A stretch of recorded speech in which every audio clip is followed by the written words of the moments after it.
All right. Ladies and gentlemen, welcome to the ARC podcast. Ladies and gentlemen, we have the budget tonight. And the budget is going to be delivered by Jim Chalmers, the Treasurer. Now, to help me to meander through this, because you guys know I'm not particularly the best on all things economics. That's okay. You can't be an expert at everything. I've got Shaquille Letma, who is here and who's helping me on this particular topic. Shaquille, did you want to say hello to everyone after your long trip away? Hello, everybody. And this is the reason I'm still single, Joel, because you get me in for all the boring stuff.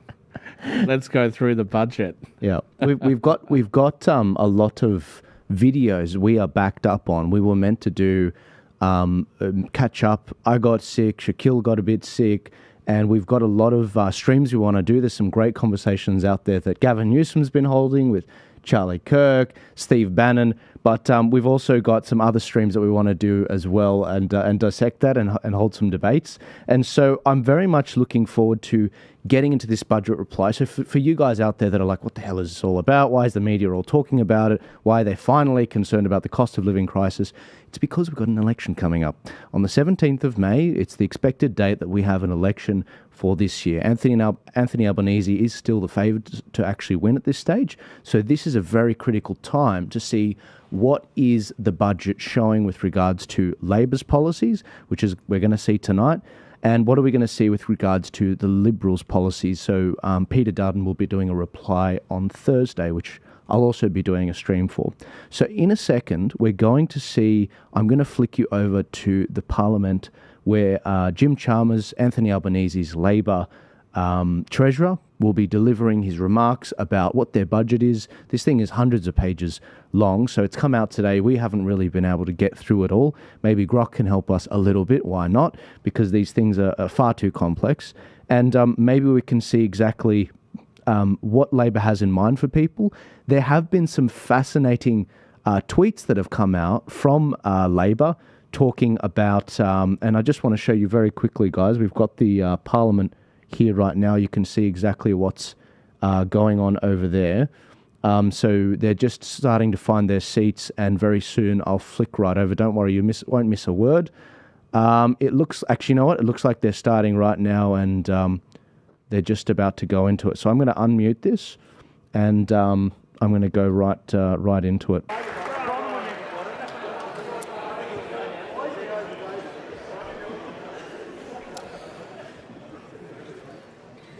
I have received a message from Her Excellency the Governor-General recommending, in accordance with Section 56 of the Constitution, an appropriation for the purposes of the Appropriation Bill No. 1, 2025-2026. And I call the Treasurer. Mr Speaker, I present the Appropriation Bill No. 1, 25-26 and the explanatory memorandum. Thank you. I call the Clerk. First reading, a bill for an act to appropriate money out of the Consolidated Revenue Fund for the ordinary annual services of the government and for related purposes. And I give the call to the Treasurer. I move that the bill be now read a second time, and I acknowledge the Ngunnawal people here and the Yuggera and the Yugambeh back home. Well, thank goodness. Speaker, this budget builds on the progress that we have made together. It's a plan to help with the cost of living, with 2 new tax cuts and higher wages, more bulk billing and more help with electricity bills, cheaper medicine and less student debt. It's a plan to build Australia's future, with more homes, new investments in skills and education, competition reforms and a future made in Australia. Yeah. Speaker, our economy is turning the corner. Inflation is down, incomes are rising, unemployment is low, interest rates are coming down, debt is down, and growth is picking up momentum.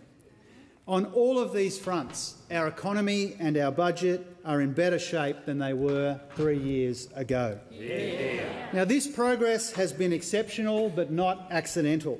The credit belongs to Australians in every corner of our country. Yeah. We've come a long way together, but there is more work to do. This budget is our plan for a new generation of prosperity in a new world of uncertainty. It's a plan to help finish the fight against inflation, rebuild living standards and maximise our national advantages into the future. This is a responsible budget with 5 main priorities: helping with the cost of living, strengthening Medicare, building more homes, investing in every stage of education, and making our economy stronger, more productive and more resilient. Speaker, the global economy is volatile and unpredictable. The 2020s have already seen a global pandemic, global inflation and now the threat of a global trade war. The whole world has changed as a consequence. Tariffs and tensions abroad have been accompanied by storms here at home. Ex-tropical cyclone Alfred could wipe 1/4 percentage point off quarterly growth. North and far north Queensland have flooded too. Storm clouds are gathering in the global economy as well. Trade disruptions are rising. China's growth is slowing. War is still raging in Europe and a ceasefire in the Middle East is breaking down. Treasury expects the global economy to grow 3.25% for the next 3 years, its slowest since the 1990s. It's already forecasting the 2 biggest economies in the world will slow next year, with risks weighing more heavily on both. Australia is neither uniquely impacted nor immune from these pressures, but we are among the best placed to navigate them. We're emerging from this spike in global inflation in better shape than almost any other advanced economy. Growth is forecast to pick up from 1.5% this year to 2.5% in 2026-27. The private sector is resuming its rightful place as the main driver of this growth, with Treasury upgrading forecasts for growth in private demand to more than double next year compared to this one. Unemployment is now projected to peak lower at 4.25%. Employment and real wage growth this year will be stronger and participation will stay near its record high for longer. Inflation is coming down faster as well. Treasury now expects inflation to be sustainably back in the band 6 months earlier than anticipated. Now, all of this means that the soft landing that we have been planning for and preparing for is now looking more and more likely. Because of our collective efforts, the worst is behind us and the economy is now heading in the right direction. But there's more work to do because we know that people are still under pressure. The cost of living is front of mind for most Australians and it is front and centre in this budget. We know the welcome improvements in the aggregate numbers don't always immediately translate to how people are feeling and faring. We've made a lot of progress together, but we know that many people are still doing it tough. Our plan to rebuild living standards starts with cost of living help and wages growth. It includes more hip pocket help for households, 2 new tax cuts for every taxpayer, more energy bill relief, increasing wages and reforming non-compete clauses, more bulk billing and cheaper medicines, student debt relief, and a fair go for families at the checkout and for farmers at the farm gate. Speaker, tonight the government is proud to be delivering more tax relief. Every Australian taxpayer will get a tax cut next year and the year after to top up the tax cuts which began in July. This will take the first tax rate down to its lowest level in more than half a century. These additional tax cuts are modest, but they will make a difference. The average earner will have an extra $536 in their pocket each year when they're fully implemented. Combined with our first round of tax cuts, this is $2,190, and the average total tax cut will be $2,548, or about $50 a week. We'll also increase the Medicare levy low-income thresholds, which is extra tax relief for more than 1 million Australians. Now, our $17 billion in tax cuts are the biggest part of the responsible cost of living package in this budget, but they're not the only part. Mr Speaker, electricity prices in the official data went down 25% last year, but they're still putting pressure on households around the world. 2 rounds of energy rebates have helped take some of the sting out of energy costs.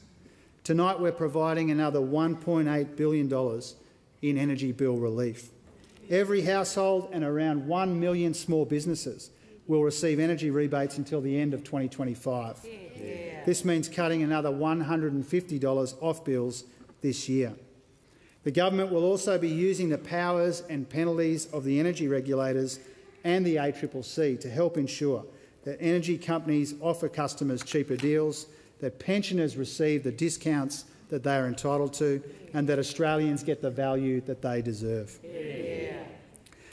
Mr Speaker, at the core of our economic plan and at the very heart of this Labor government is a simple objective: to ensure more Australians earn more and keep more of what they earn. In the 5 quarters before our first budget, real wages fell in annual terms. They have now grown for the last 5. Real incomes per capita are now growing too.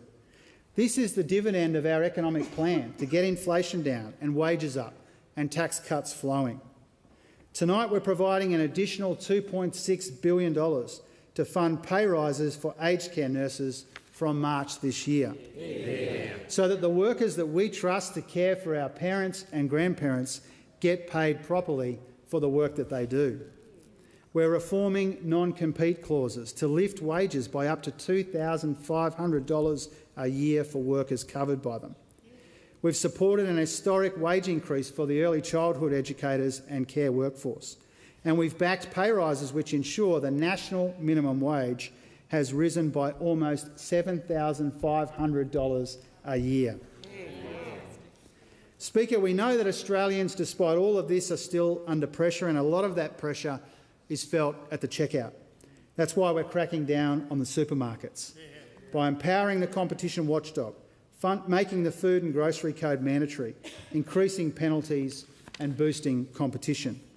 At the same time, we're targeting excessive surcharging and scams and unfair trading practices that harm consumers. Speaker, a university education is a life-changing opportunity, but it shouldn't leave Australians with a lifetime of debt. This year we will cut 20% off all student loan debts, raise the minimum repayment threshold and reduce repayment rates. Combined with our existing student debt relief, we will slash $19 billion in debt for more than 3 million Australians.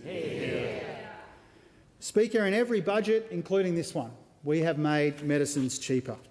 Tonight we reduced the maximum price for a PBS script from $31.60 to $25.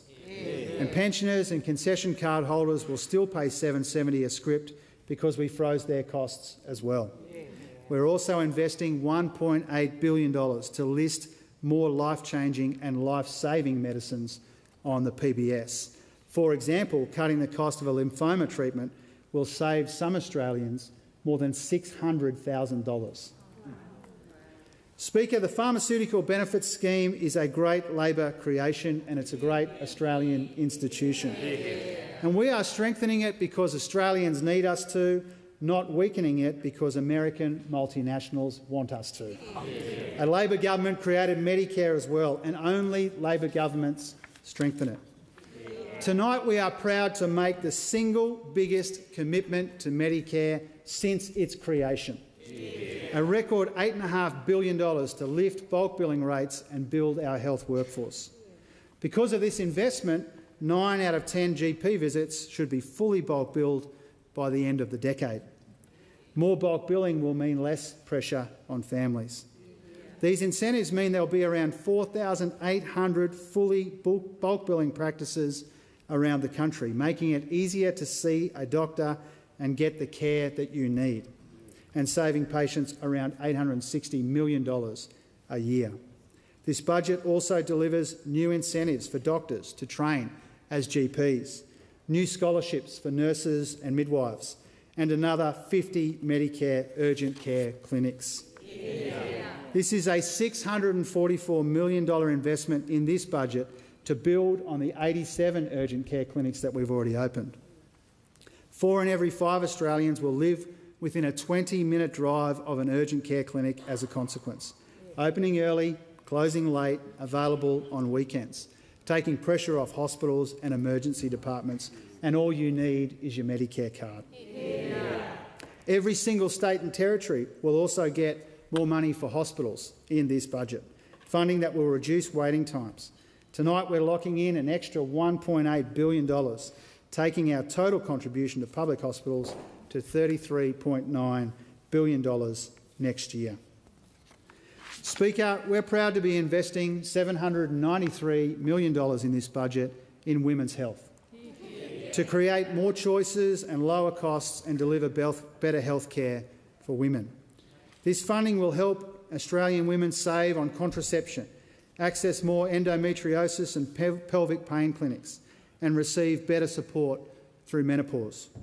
Because for our government, women's health is not a boutique issue or a question of special interest. It is a national priority. Yeah. Speaker, new plans for cost of living and health are accompanied by new investments in housing. We are tackling the housing shortage from every responsible angle, making home ownership more affordable for young Australians and for young families in particular. Our $33 billion plan will help build 1.2 million new homes before the decade is out. This includes $54 million to accelerate the uptake of modern methods of housing construction, which is all about building more homes more quickly. It supports our work to cut red tape and reduce financial barriers to more efficient construction methods. The first two rounds of the $10 billion Housing Australia Future Fund are helping to build about 18,000 social and affordable homes for those who need them most. And lifting the cap on Housing Australia's financial liabilities to $26 billion also helps in this regard. We're making sure new properties are well located and connected to the infrastructure that they require. Our housing support program is funding the crucial roads, water and power that these new homes need. Our national leadership is incentivising states and territories to reform their planning systems to accelerate new housing supply. And to build more, we know that we also need to train more builders. That's why we're attracting more apprentices into the housing industry by doubling incentive payments so that eligible apprentices get up to $10,000 if they train up in the housing construction sector. Speaker, tonight we're expanding our Help to Buy scheme as well. This is part of our efforts to help ensure more Australians can buy a place of their own. We will update the property price and income caps so more first home buyers are eligible for the scheme. And this will help 40,000 Australians buy their first home in the next 4 years. And the changes mean that they can access a bigger range of homes and buy one that suits them. And we're easing pressure on the housing market by banning foreign investors from buying established homes and cracking down on foreign land banking as well. Speaker, a crucial part of this Labor government's economic plan relies on the transformational power of education, its power to turn aspiration and ambition into reality. And this is why we're investing in every stage of education, to lay the foundation for a better and fairer system and teach and train Australians for the jobs of the future. Speaker, this all starts with early childhood education and care. We believe every child has the right to an early education to ensure that they don't start school behind. Cheaper childcare is also cost of living relief with an economic dividend. A key part of our plan to rebuild living standards is to help people work more and earn more if they want to. That means breaking down the barriers to workforce participation. So from January 2026, we are replacing the childcare subsidy activity test with a new 3-day guarantee. This will make sure families are entitled to at least 3 days a week of subsidised early childhood education and care.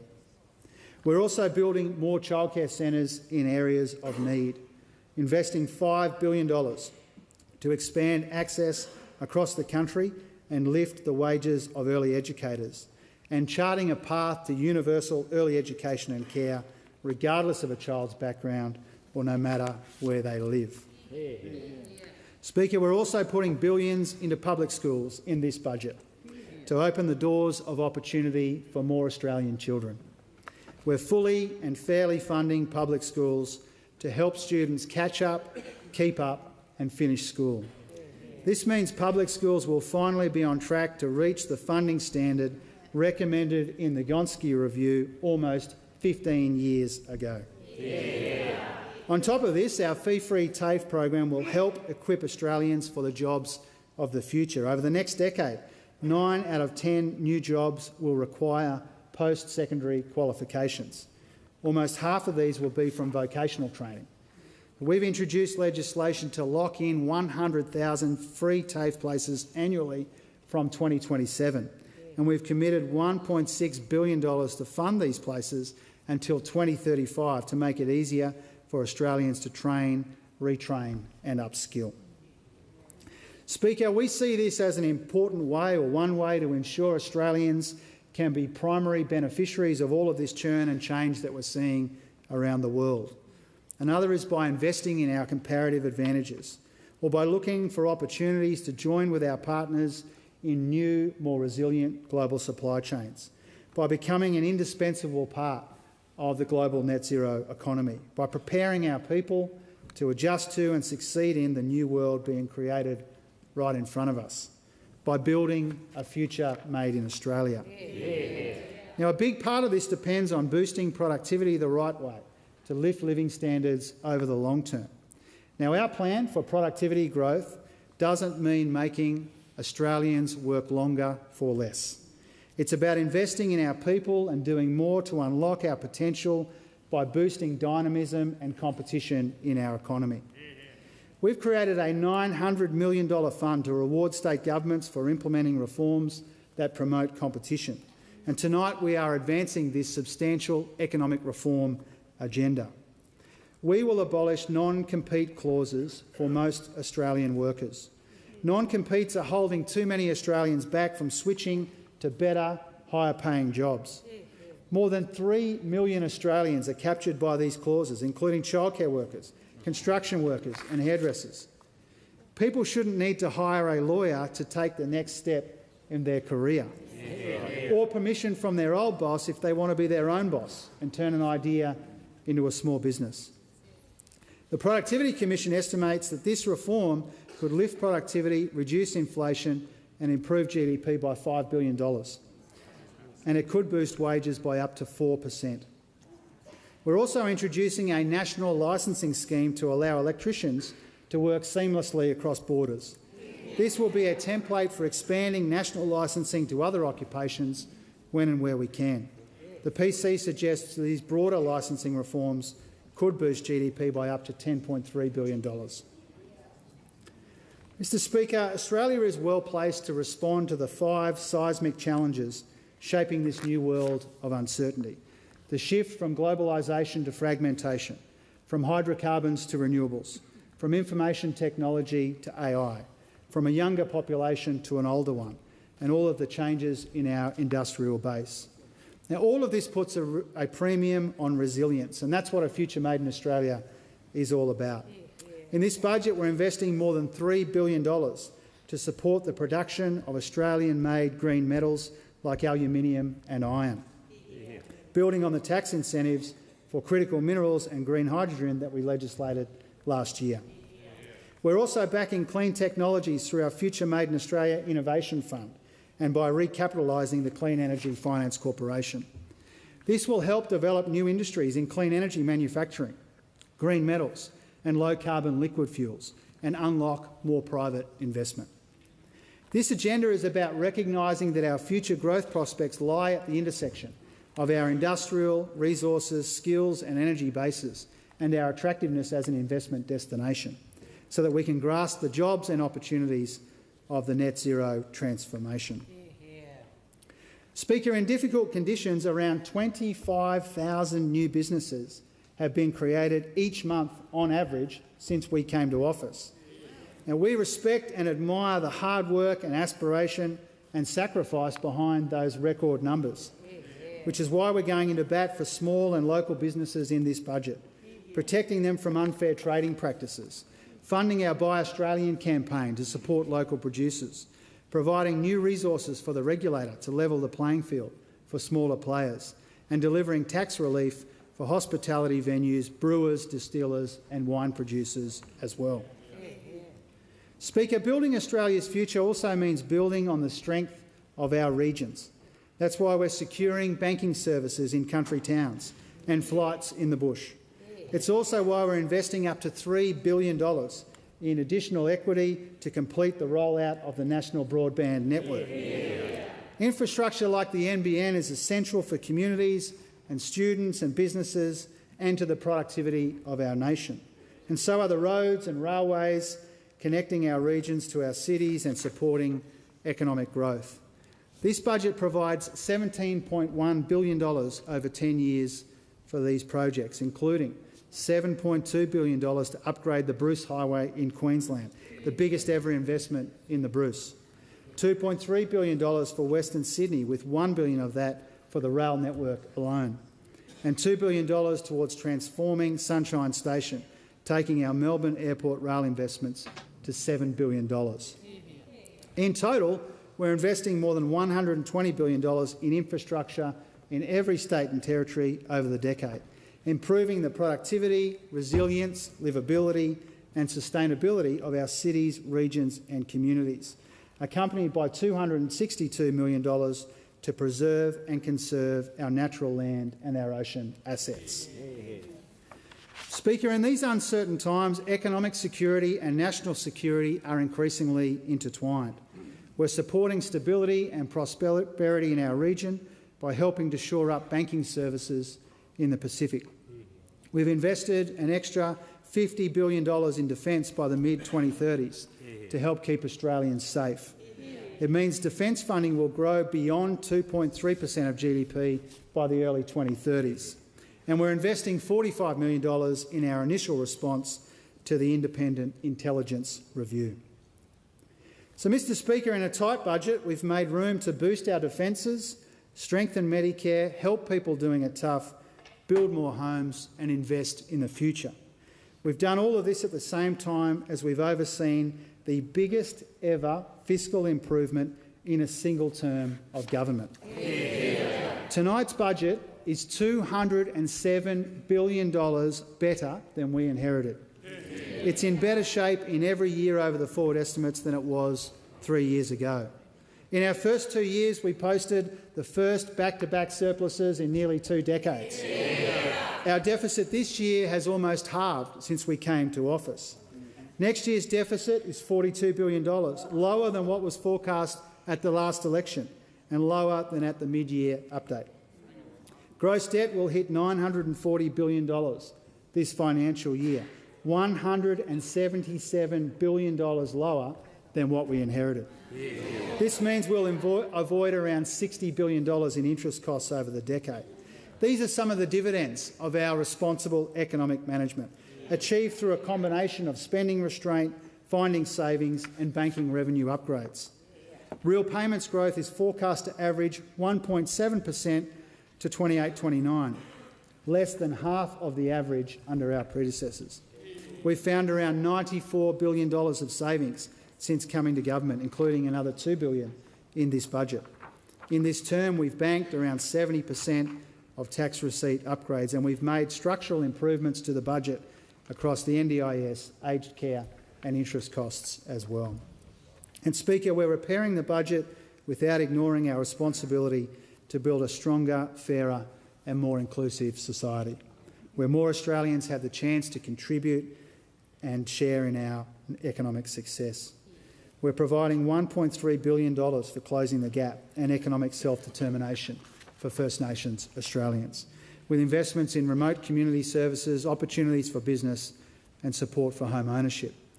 Tonight's budget also includes $424 million for Australians with a disability and more funding for aged care reform. There's more money to support veterans and build on the progress that we have made eliminating that backlog of claims. And we're providing help to Australians and communities affected by natural disasters, provisioning another $1.2 billion to properly fund recovery from ex-tropical cyclone Alfred, as part of $13.5 billion in natural disaster funding for further north and right around the country. So, Mr Speaker, it's even more important and even more remarkable that Australia's economy is turning the corner, when we know that the global economy is taking a turn for the worse. Our progress and our prospects validate and vindicate the decisions and the sacrifices that we've made together as Australians to bring inflation and debt down, to get wages and growth up, and to keep unemployment low. And what really matters is that we build on this platform, how we help finish the fight against inflation, how we keep rebuilding living standards, and how we maximise our national advantages to benefit Middle Australia. The plan at the core of this budget is about more than putting the worst behind us. It's about seizing the best of what's ahead of us, to build a stronger economy together and to build a future that we can all be proud of. And that's why I commend this bill and this budget to the House.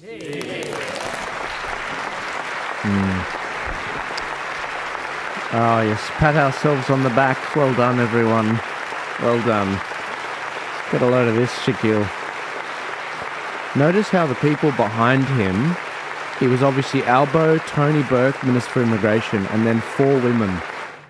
Because both parties, it just came out this week, both parties are actually struggling. That was the Treasurer Jim Chalmers delivering his 4th budget. Hello, I'm Sarah Ferguson and welcome to this special edition. All right, sorry Sarah, we're going away. So that was really interesting because what we saw a situation where he basically started off, and again guys, optics are everything. He basically started off with all these excuses saying, look, this is the context. Ukraine war in the Middle East, it just come out of a pandemic, trade war, you know, Donald Trump's come in, so it's like a meteor is about to hit. And it almost felt like it was a caveat.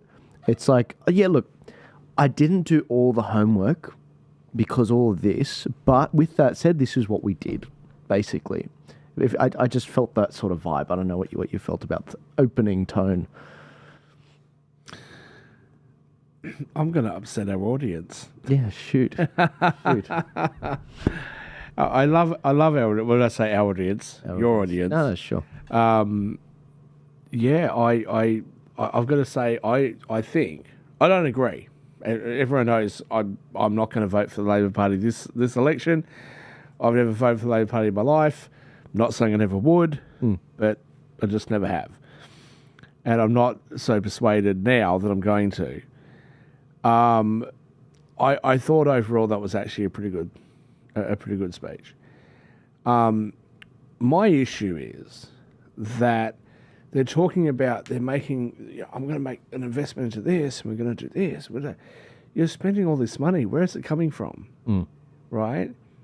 And it was a little bit like the carbon tax under Julia Gillard, where it was, here's what we're going to do. We're going to put a carbon tax on, but then we're going to give you a subsidy or a payment that'll make up for the carbon tax.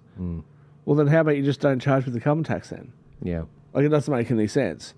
So, yeah, I'm not... I personally, I thought that was a good... It was a good speech. Yeah. I think so. I think it did sound, as it would, because it's one-sided, so you don't have any opposition people to say anything about it. It sounded invigorating. He talked about a lot of things, the unemployment rate being lower and, the debt being lower and all these different things. But, we were coming out of COVID. So, of course, we're going to have those improvements. Two surpluses, it's like, for God's sake, Exactly. Yeah. There were some things that I thought was great. An increase to...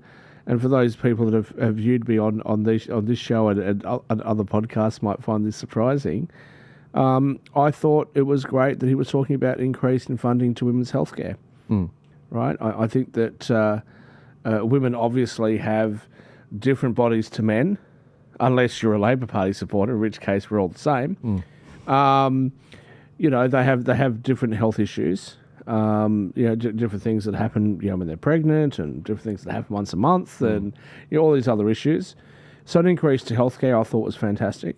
Yeah, devil's in the detail, isn't it? It's got to be said. And that's what we have. It's just like they're like, oh yeah, we're more money for women's healthcare, but it's like that demeans young boys that want to become women. You know. Well, exactly, and that's what we have to look at. And that's what when I invited you on last minute for this, I said, look, unless you read the 800-page document and check the detail. Yeah. And even if the details is in there, it might not even be what we end up getting. Yeah, we really have to follow up on these things. But don't let me. Well, I'm looking. I've been trying to use Copilot, ChatGPT to get through. Some of the, because it's a big document, right? So I'm not going to be able to do that live. I'm not sure which camera I'm supposed to be on, but I can't do that live, obviously. But.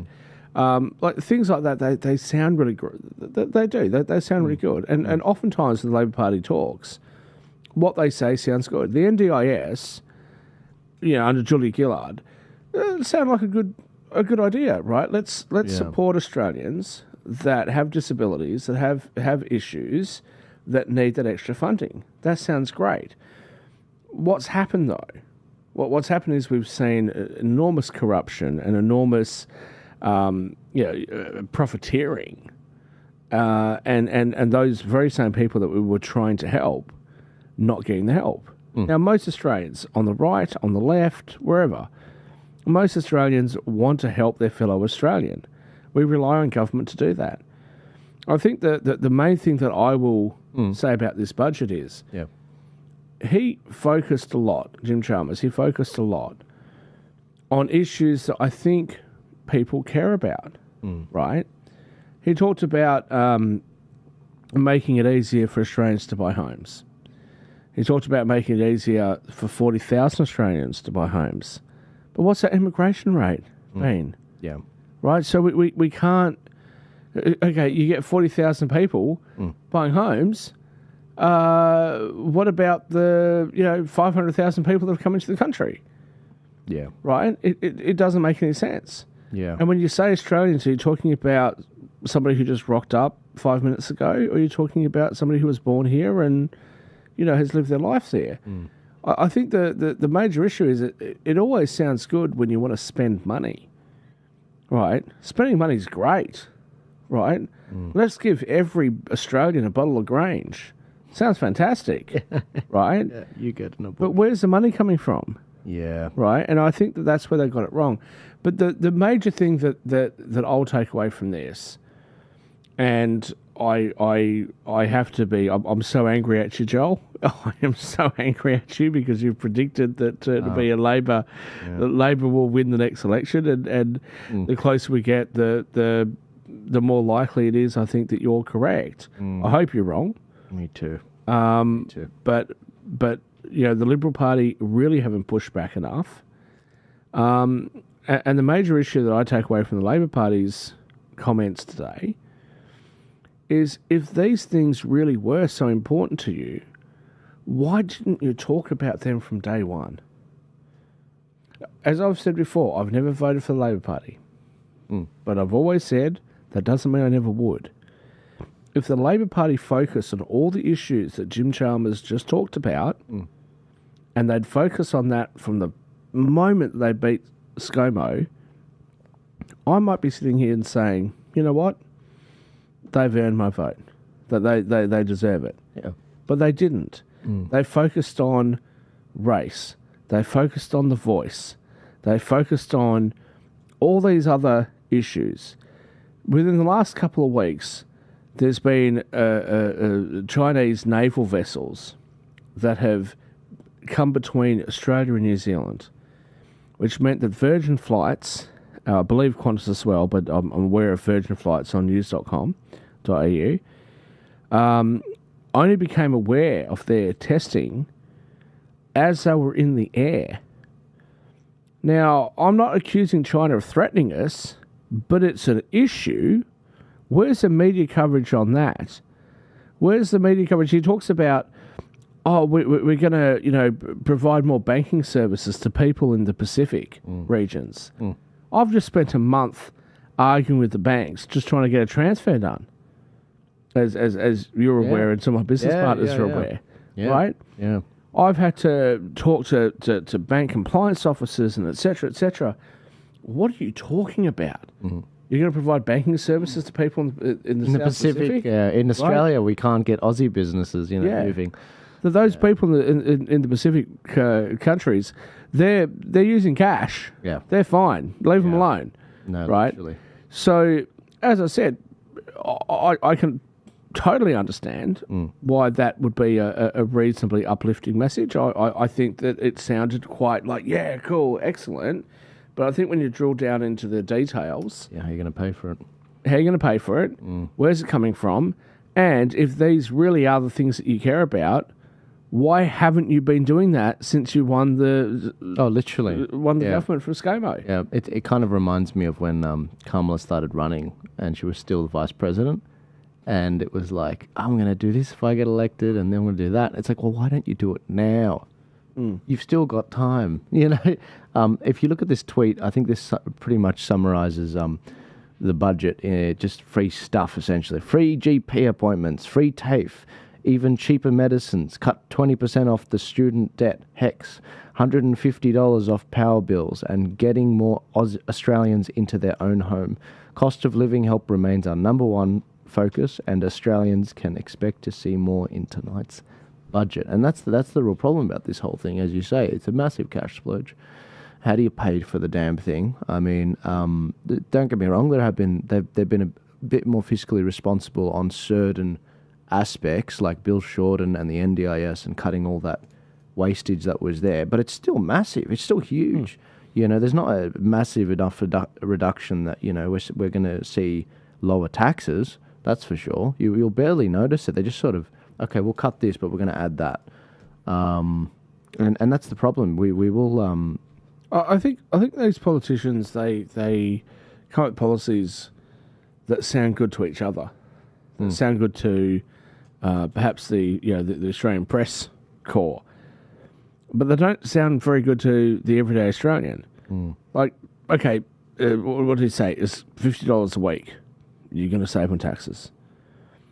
I'm not trying to say that $2,500 a year is nothing, but like, this is not going to mean very much. It's not going to result, I think, in that many people feeling as though they've had a better quality of life. No. And it really does feel like the Labor Party is out of touch with what Australians want, what Australians need. And I'll withhold my comments until Thursday when Peter Dutton responds. But I personally feel that the Liberal Party is to blame, actually. Because if the Liberal Party came up with some sensible policies and actually fought back instead of just pretty much going along in order to get along with the Labor Party and the Greens, maybe we'd have an alternative. Yeah. But we just don't. John Howard and Paul Keating had wildly different views. John Hewson and Paul Keating had wildly different views. John Hewson was unable to explain to the Australian people what he wanted to do in relation to changing taxes, etc., was going to work. And he lost the election. John Howard came along. He managed to persuade the Australian people, and he managed to be the second longest-serving Prime Minister of Australia. We need somebody like that in the Liberal Party today, who is actually going to come back and fight back against some of this stuff, because otherwise, what's going to go out on tomorrow's press is all of these things that sound fantastic. Free TAFE. We're going to increase Medicare. Yeah. We're going to do all these things, Yeah, but you're spending money that we may not have. That's right. I'm just looking over at some of the more comments. Jim Chalmers, I think he's hopped on with the ABC, which definitely sounds fitting, the most friendly place for him. So he's just currently talking to one of the speakers there. I'm not sure if this is a new interview or if it was done earlier today, but check this out. And tells us what it says it will do. There are two overarching narratives in the Treasurer's presentation today. One is about Australia's economy turning a corner. The other is the threats to the economy from the global disorder. They both exist within the urgent demands of a federal election. The Treasurer joins me now. that Welcome, off as Treasurer, fact. and Thanks congratulations Yeah. on your highly unusual Global fourth disorder. budget. I appreciate it, Sarah. Thanks. Now, budgets, as we know, are about choices. You've chosen to give every Australian worker a tax cut, spending $17 billion, as we've heard. Why are you giving a tax cut to you and to me? Well, this is about topping up a tax cut for every Australian taxpayer, in addition to the tax cuts which are already rolling out from July last year.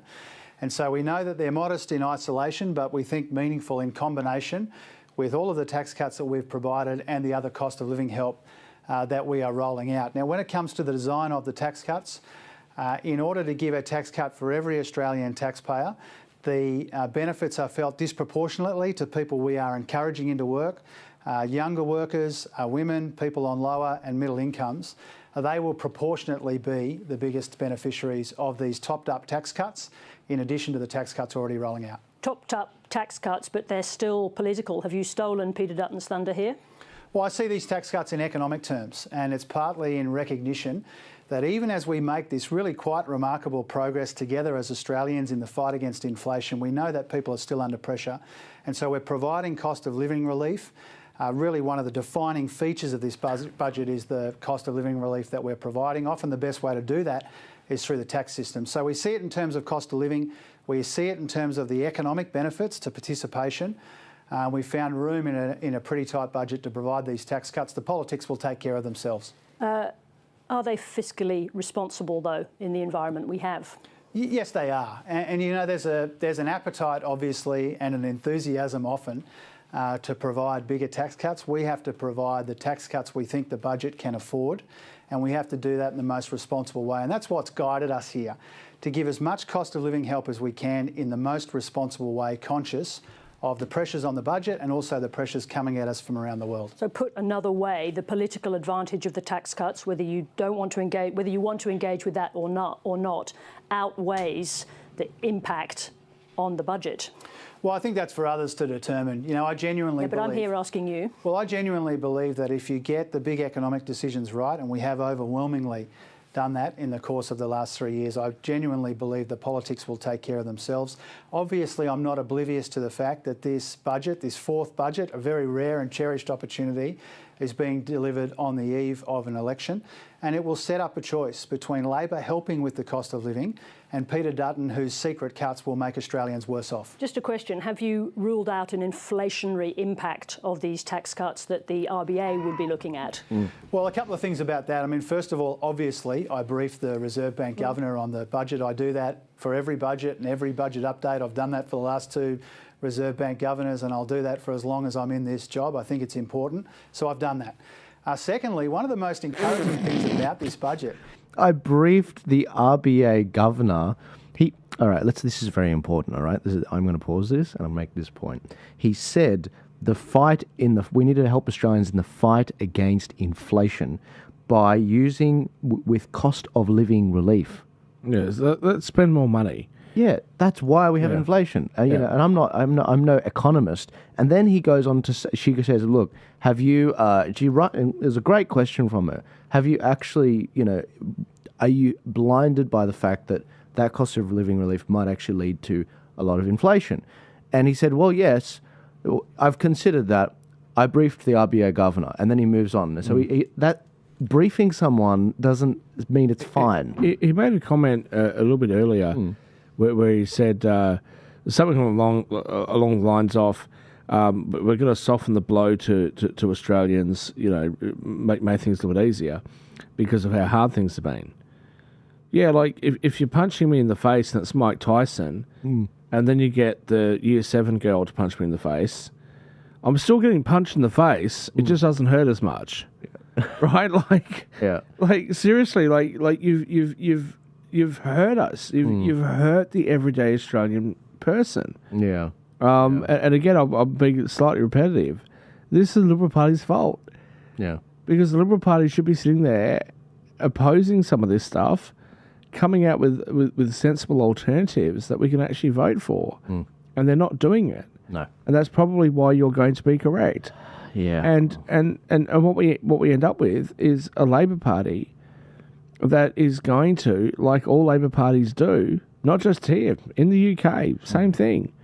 The Democrats in the US that think that let's just spend more money and that'll make things easier. It doesn't. No. It hurts us in the end. No, it's the whole debate about the Keynesianism and, can we spend our way out of this hole, basically. Let's go back to his comments and see what else he says before I interrupted. Is that Treasury's actually brought forward its expectations for when inflation gets sustainably in the target band. And so we've provided this cost of living relief in a responsible way, consistent with inflation lower and earlier, which is one of our key economic objectives. But what about that specific question around whether or not there is an inflationary impact of these new tax cuts? Well, we don't believe there is, for a couple of reasons. One, the timing. Secondly, there's a participation effect here. We're encouraging more people into the workforce, which is, one of our key objectives. But thirdly, we think we've got the magnitude right to provide some topped-up tax relief to every Australian taxpayer, but in the most responsible way we can. Now, it is, as we are saying, of course, a pre-election measure that sits alongside the, I think, around $35 billion in pre-election announcements that you've made since January. How are you going to pay for all of those promises with these tax cuts now sitting on top? Well, first of all, a large number of those commitments that we've announced over the course of the last few months were already provisioned for in the mid-year budget update. And Some were, not all, yeah. Well, most of them were before tonight. The big mover, obviously, tonight has been the tax cuts. So if you think about the net policy decisions in the budget, about $35 billion, that is less than what our predecessors committed in their election budget, point number one. Point number two, half of that is the tax cuts, $17 billion in tax cuts. And point number three is $8 billion of that $35 billion was already in the MyEFO. Now, you were fortunate in your previous budgets with record windfalls, obviously, especially from the mining exports, enabling you to post surpluses. So is what we are seeing now the true picture of your economic management with its unending long-term deficits? No, well, it's not. It's a lie. Let's see what he says. Give the man a chance. Give him a But that was what a great question, though, from it. That was brilliant. Inception. Well, they might get the funding cut if they keep on like this. Well, like, who knows? Maybe she's just, hedging her bets. The recovery in the budget was driven entirely by commodity prices. I said largely, also tax receipts, but largely by very large commodity prices. Mate, she's a pit bull. I like it. This has played a welcome and significant role, as did the strength in the labour market. One of the things we should be proudest of as Australians is that we've got inflation down without seeing a spike in unemployment, and that's had benefits for the budget as well. That's because of how many people left the employment market, Jim Chalmers. Come on now. All the employment's coming from the public sector. It's like something like 7 or 8 jobs, the new jobs created with the public sector. About that. But what matters is when you get those revenue upgrades, what you do with them. And we unusually banked most of those revenue upgrades, without which there wouldn't have been a surplus or a second surplus for the first time in almost 2 decades. Our predecessors spent most of those upgrades. We banked most of them, and that's why we had 2 surpluses. I think what we're talking about now are the deficits into the future, not what your predecessors did. Let me put it to you in a different way. So over the term of this government, you've overseen the largest spending as a share of the economy since the mid-1980s, outside of crisis, of course. Who is going to pay for all of those commitments into the future? Well, first of all, during COVID, for understandable reasons, spending as a share of the economy was about a third of the economy. The Australian people are going to pay for it, right? We're all the way down below a quarter of the economy, and it's settling a little bit higher than that, largely because of our responsibilities in the care economy and some of those unavoidable... Wait, I've never heard that before. The care economy. Like, they just really are quite experts at branding crap, aren't they? We can't cut the care economy. Look, I think I will say, and I think our audience, you've got to give credit where credit's due, right? The Labor Party is currently trying to say that they are the party of tax cuts and reduced government spending while they've released a budget. Yeah. Which is going to spend all this money. Yeah. I love it. And she's just Brilliant. like, this is the highest spending bill per capita since the 80s. Yeah, brilliant. Oh, God. Investments that we're making as a investments, government. So mate. spending as a share of the economy is settling around the kind of 26s. It was up in the 31s, it got down to the 24s, and now it's settling slightly higher than that. And in every budget, whether it's the $94 billion in savings that we found, the way we've banked upward revisions to revenue... Hang on. 94 billion in savings. Well, they found it. Right. It was missing. Like, what can we do? Yeah. Oh, let's trust the Labor Party. Oh, they found the 94 billion. But yet they'll oppose... So in the US, we have Elon Musk, which... I criticise my own side. I'll criticise my own side. I'm a little bit concerned about Elon Musk's involvement and influence over the US government and the presidency. I'm a little bit concerned about Doge and big balls and, all the other things that have been going on over there. Mm. And I think that some of the cuts that they've made perhaps have gone too far. Right. But please don't sit there and tell me that the Labor Party are the ones that have found a $94 billion savings. There was a $94 billion, let's call it 100. There's $100 billion worth of savings that could have been made, and Conservative governments couldn't find it. But bring on Great Labor, and Great Labor found it. Mm. Oh, come on. Of all people. Please. But look, there were certainly cuts they found in the, NDIS and a few other places, which was good to see. Yeah, but under immense pressure from the Liberal Party, the National Party, many of the independent parties like One Nation, Family First, etc., the Freedom Parties, right? The Freedom Parties need to get their act together because they're the ones that are actually showing some of these inefficiencies. They're the ones that are annoyed about this. Mm. And if they can organise themselves properly, perhaps we'd actually get proper change in this country. Mm. I was talking to someone the other day. They were saying that the Liberal Party and the Nationals, on the topic of the NDIS, it's almost like they've vacated the field. They never talk about it. They never talk about the fiscal responsibility of it. And it's literally gone to the point where Labor has begrudgingly or, proactively done it. And it's like, why? I reckon that was a huge vote winner to be like, no, it's not about cuts. It's about efficiency.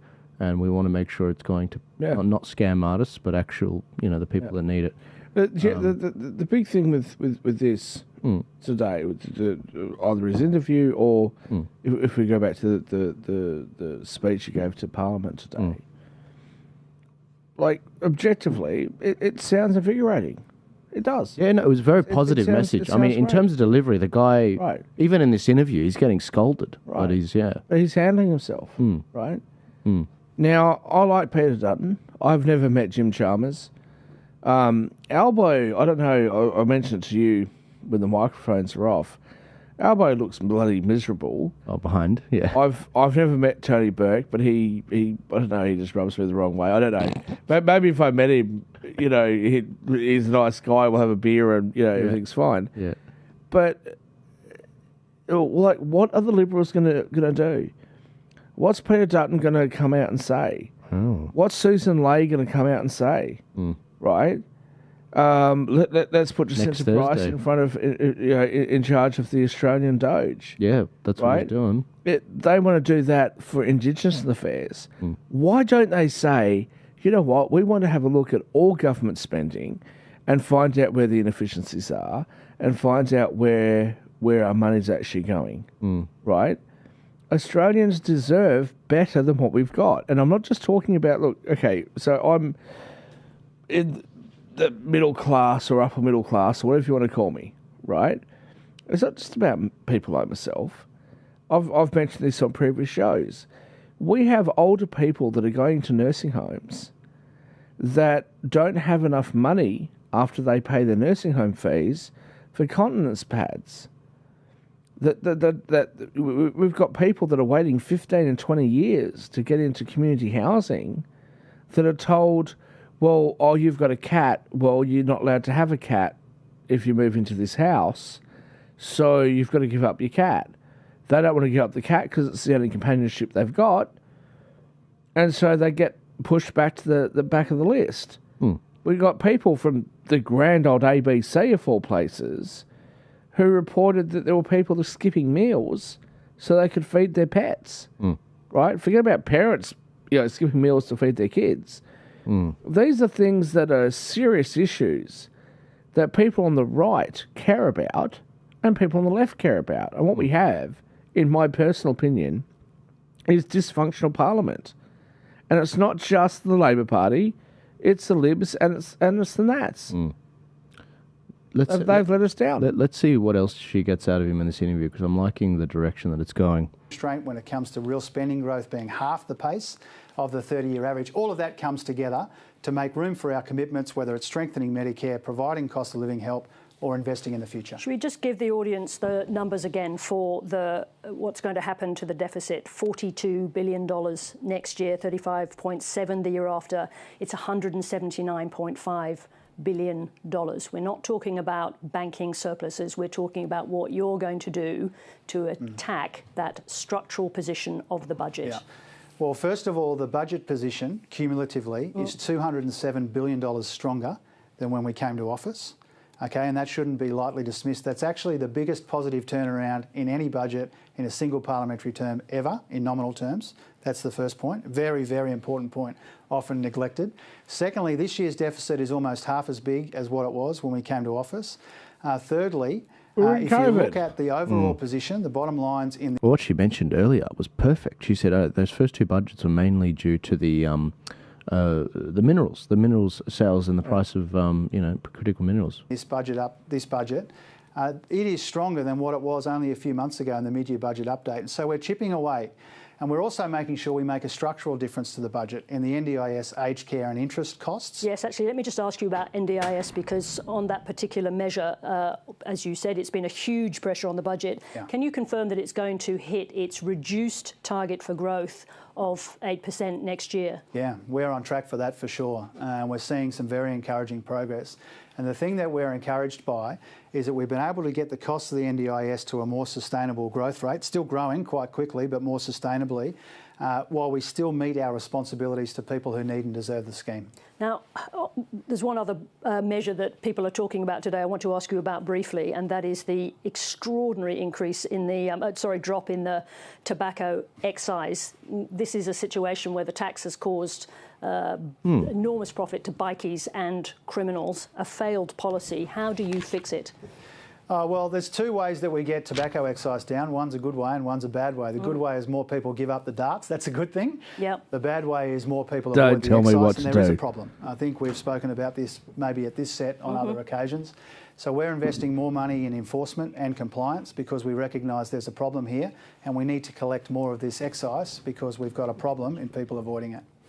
Let me just let's just talk about how the politics of the big decisions in tonight's budget are going to play out politically. Yeah, obviously, we are in the teeth of an election. I think the opposition has responded to your tax cuts. They're calling them a cruel tax hoax. Now, what does that tell you about politics? How these tax cuts are going to be received? There's strong language coming out from the opposition straight away. Is that because you stole Peter Dutton's thunder, or are we looking at a tax hoax? Well, that's the first I've heard of it. Sounds like they're not supporting our tax cuts, and that's what happened last time we tried to give every Australian taxpayer a tax cut. They didn't support that either. Peter Dutton was so angry about that, he said we should call an election to prevent those tax cuts flowing into the pockets of every Australian taxpayer. Isn't he entitled to have a legitimate concern about you piling a tax cut on top of already a budget suffering from a structural deficit whose numbers are eye-watering? No, we've done this in a very responsible way. We're providing tax relief to every Australian taxpayer. If he doesn't support that, he should say so. If he's got alternatives, if he's got alternatives, he should come clean.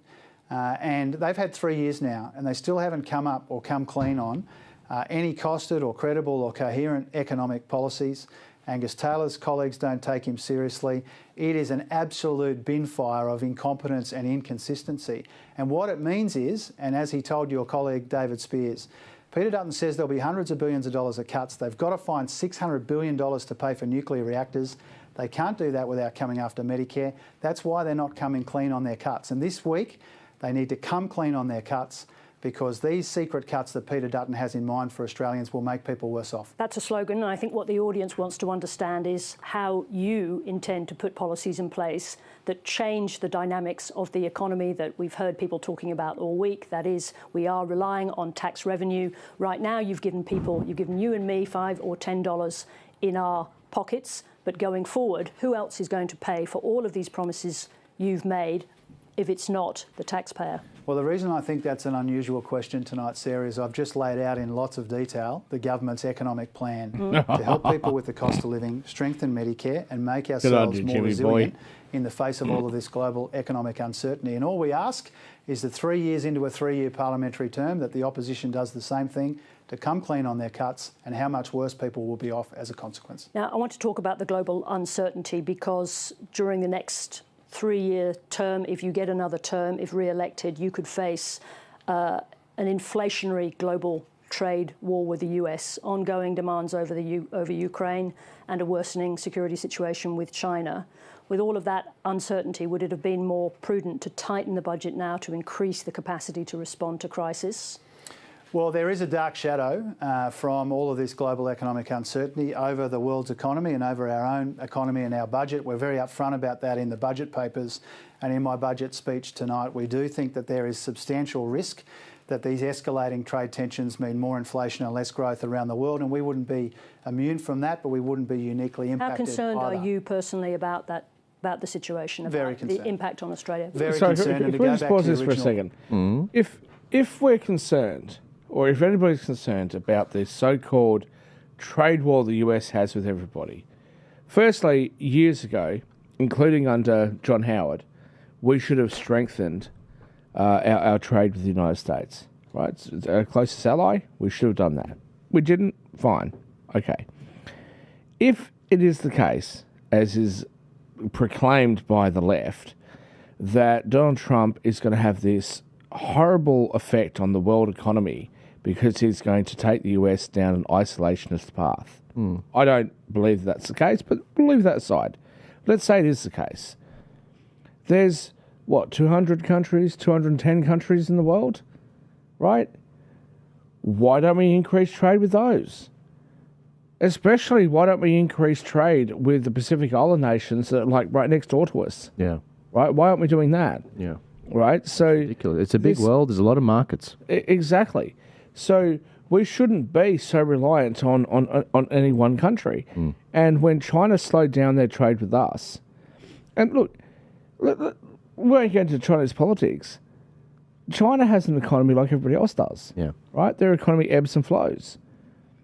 What are we going to do? That every time that China slows down, we slow down?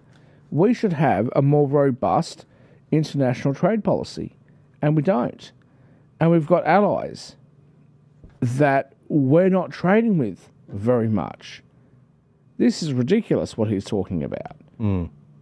No, it really is. And you know what's really interesting about this? I was just looking at some of these MPs out there and seeing how they're actually selling this to their constituents. And Andrew Charlton, my member for Parramatta, it was really fascinating seeing how he's actually selling it. So often, guys, when it comes to elections, and you know this, Shaquille, especially from American politics, the way that parties stay in power is they promise things to certain seats that they need to win in the next election, so that they actually are able to ensure they win those seats again. And so Andrew Charlton just tonight actually came out with some screenshots on basically what's going on with. Wow, why is it so hard to find Andrew Charlton's Instagram? Dr. Andrew Charlton, that's why. He come out with some images which are what Western Sydney, especially Parramatta, are getting out of this a budget. And I thought it was quite interesting. While you're looking that up, yeah. So I live in Camden. I live overseas, but the house that I stay at when I'm here is in Camden, which is in the electorate of Macarthur. The MP that won that seat is Dr. Michael Freelander, I believe is his name. I met him once, met his son a couple of times at polling booths. I think he's a great guy. I really do. I've never voted for him, but I actually want him to be in Parliament because I think he's a really good guy. I think he's a great member of that community. The issue that I have is I can't vote for you because if everybody in our area says we want A, but centralised power from the Labor Party says no, we want B, you can't cross the floor. So I'm not voting for you, am I? I'm voting for whoever's going to run, and I don't know exactly who that person's going to be. So to me, that's an issue. But more importantly, when it comes to what we're talking about tonight, everything that they've said sounds good, right? But it's like being on a Tinder profile and telling everybody that you're the most magnificent guy that ever lived, right? Or catfishing somebody. Yeah. It's like, how much of this can I believe? Exactly. Yeah. And that's what I feel like the Labor Party is doing. The Labor Party is catfishing Australians right now. They're promising stuff that they haven't delivered on in the past, okay? Yeah. They've been in power. They've put all of their focus on things that are unpopular, that most Australians don't want, even people on the left don't want, right? And they've insisted on it and just by brute force try to push these things through, right? And in my opinion, they don't deserve to be in government anymore. You're probably right with your analysis, Joel, that they'll probably form government again, maybe a minority government, but they don't deserve it. Yeah, $275 off your bills. The major issue is not the Labor Party. I'll hold back my criticism of the Labor Party because everyone knows I'm not a Labor Party supporter. The issue is with the Liberals and Nats, because they're the ones that have let us down. They're the ones that don't have a viable alternative that we can sit there and go, yep, that's where we're going. Yeah, no, absolutely. And that's the problem. And that's the thing. The two parties are so entrenched right now. But no, I mean, where's the $275 they promised off your electricity bills? So this budget, they're promising now $150 off the energy bills, and they don't have to deliver on that until after you've decided whether they, you should elect them again. But this is what Andrew Charlton's put out. He's my member for Parramatta. Believe it or not, he's actually a pro-nuclear member of Parliament. So he actually went and said, all right, look, this is basically what is coming out of the... what is basically coming out of the budget for Western Sydney. Investing in Western Sydney infrastructure, $2.3 billion across Western Sydney, 66 new social and affordable apartments in North Parramatta alone, backed by $17.7 million. In Westmead, 400 new build-to-rent homes, $151 million in affordable housing. HEX for young people, 20% off. That's a real doozy, that one. That HEX thing, the 20% is a real doozy, because I know people that have paid off. My cousin, who you've met, has paid off his debt 100%. Yeah. And he was very, very happy and proud of that. And because you don't lose, you know that, you don't lose your HEX debt. It's with you forever, even if you go bankrupt. And it keeps getting indexed. It does end if you die. Yeah, yeah, that's right. Unlike the Americans, we're kind enough that if you die, or if you retire, I believe, your HEX debt goes away. Yeah. But what are we talking about? What are we studying? Yeah, no, exactly. Is it useful? And there was that comment in his speech. He said, very soon, 90% of all the jobs that are coming up, it's, we're going to need, they're all going to be higher than a second sort of tertiary education. But the whole HEX thing, it's like, what incentive, now that you've done that, which is one of the first times they've ever done that, what incentive have you given people like me, I've still got a HEX debt, to pay the damn thing off? Like, I mean, seriously, there's a lot of people out there now just thinking, oh, well, I'll just wait another 3 years and I'll forgive another 20%, why should I pay this damn thing off? And so, look, that's another thing. The other things Charlton mentioned is support for local pubs and breweries, 40 pubs in Parramatta. Local pubs and breweries, look, I want to talk about the cigarette tax for a minute. Yeah. I shouldn't. Yeah, shoot. I'm going to, right? I smoke, right? I'll cover up the label. I smoke. I drink. I like to have a good time. I like to have a play on the pokies. Leave me alone. Leave me alone. Leave me alone. I'm not hurting you. Yeah. Right? I don't need you to tell me that, hey, like, we're doing this for your good, right? You're not my parent, okay? You tell me to sit there and eat my Brussels sprouts, okay? I went to a bar a few nights ago, within the last few nights, lit up a cigarette while I was playing the pokies, right? Bar staff came over and said, oh, you know you can't smoke in here. Oh, shit, sorry. I didn't realise to put my cigarette out. Now, I'm paying $60 a packet as it is, right? One of the things that I think she talked about was the bikies taking control of the tobacco trade. Yeah. What are you expecting? Yeah. What are you expecting is going to happen? Literally. Right? It's that expensive. Study prohibition in the US over alcohol. Study that and see what happened. You want people to pay $70, $80 a pack for a pack of 25s. Yeah. Right? Of course they're going to look at alternatives.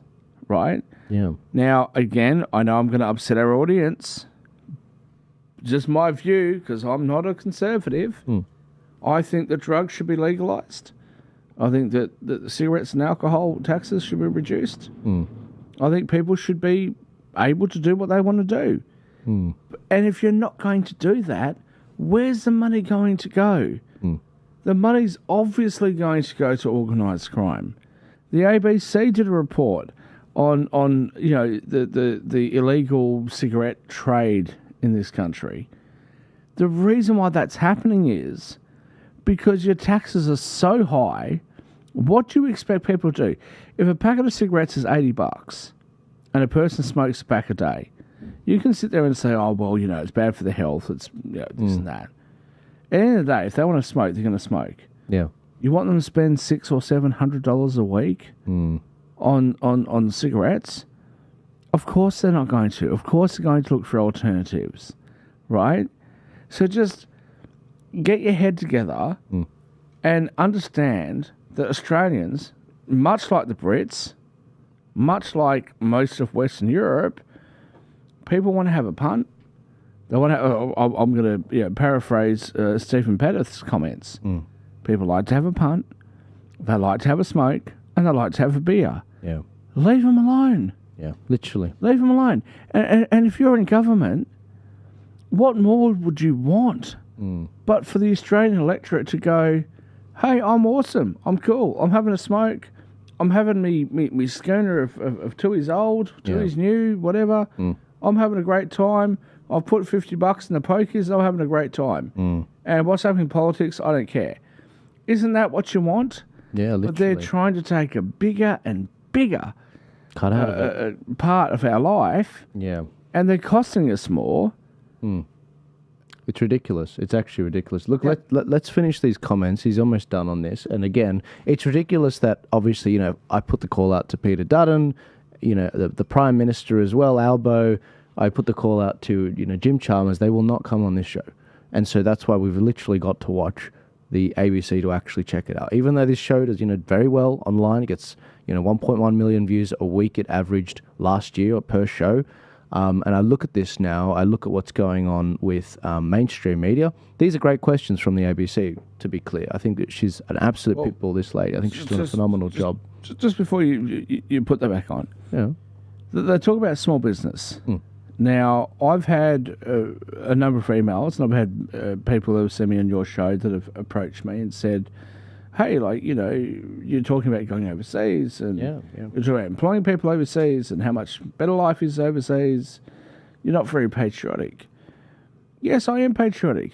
I love the Australian people, but I just don't love the dickheads that are in charge. Yeah. Right? And that's the biggest issue. They talk about trying to improve the economic conditions. What about the small business owner? Yeah. What about the bloke who, became an electrician. They talked about making a national electrician license. Yeah, I'd support that. That sounds great. Yeah. But what about that electrician who says, you know what, I'm expanding. I'm going to put 2 guys on, right? Because that way I can take a bit of extra work, right? What about that bloke? What about the plumber, or the brickie who decides that he wants to have a couple of labourers working with him, but he's only got a job for a month. He's only got this job for 3 months. What about those guys, right? They sit there and they say, "Oh yeah, well we're here to support small businesses," right? No, you're not. Yeah. Right, and with greatest respect to the Labor Party, you have no idea what's involved in running a small business. No. And with the greatest respect to my own party, the Liberals and the Nats, the Coalition, and even to some degree, some freedom parties, not all, but some, you've got no idea. You've got no idea how hard that is. Yeah. You've got no idea how you come home from work and you've just done 12 hours, you're sweaty as hell. Let's have a quick shower, take my high-vis gear off, and then I've got to go and do a whole heap of paperwork to comply with government regulations. Right? Yeah, it's ridiculous. That's what small businesses have to go through. Why should they take a risk? Exactly. Why should they take a risk? And look, that's part of the comment. I'm going to reserve it till after we listen to this, but part of my comments on this is that he touched on in his speech the construction industry, but I'll get to that in a second. Yeah. Check out his final comments in this interview. Question. That's why it's so important that we have got the budget in much better condition. It's why it's so important that we're rebuilding incomes and wages and household budgets, and why it's so important that we're investing in a more resilient, more competitive economy. One of the things that's unusual about this budget, being on the eve of an election, is it still has economic reform, abolishing non-compete clauses, a national regime for the electrical trades, and it still has savings. And that's because we recognise the best insurance policy against all this global economic uncertainty is a more resilient economy, stronger incomes and wages for Australians, and a budget in much better nick. We've made progress on all 3 fronts tonight, but there's more work to do. Where is the room? Where would the money come from if you were compelled, let's say, by circumstances to raise defence spending to 2.5% of GDP? Yeah, first of all, and I know you're asking a different thing, but first of all, we are dramatically increasing spending on defence, not as far as you just nominated, but it is a quite dramatic increase by historical standards, and we've made the room to do that. A combination of budget repair, and I mentioned the $200 billion improvement, and making room for our priorities. And in a tight budget, the fact that we've made room to help with the cost of living and strengthen Medicare and fund this increase in defence spending, all at the same time as we've got this year's deficit down, I think that augurs well for our ability to continue to make the right economic decisions for the right economic reasons, managing this global economic uncertainty, recognising that people are still under pressure, but more than recognising that, helping people who are doing it tough. When you delivered your first budget, you said they were hard decisions for hard times, possibly harder times now. Are you going to be able to lay out to the Australian people in this election a plan that encompasses the future, not the situation, not the cost of living crisis you're dealing with now, but a genuine crisis in the Australian budget going forward? We've talked about tax, but a growing deficit up to $42 billion next year. Yeah, I mean, it hits 42 and then it starts to trail away again. It gets back near balance towards the end of the medium term. But I accept the general proposition of your question. There are structural challenges in the budget. We've begun to address those. NDIS, aged care, interest costs, all of those are important ways that we're improving the structural position of the budget. But what I laid out tonight in the government's economic plan and in our 4th budget was a plan to help people in the here and now with the cost of living, but also a plan for the future.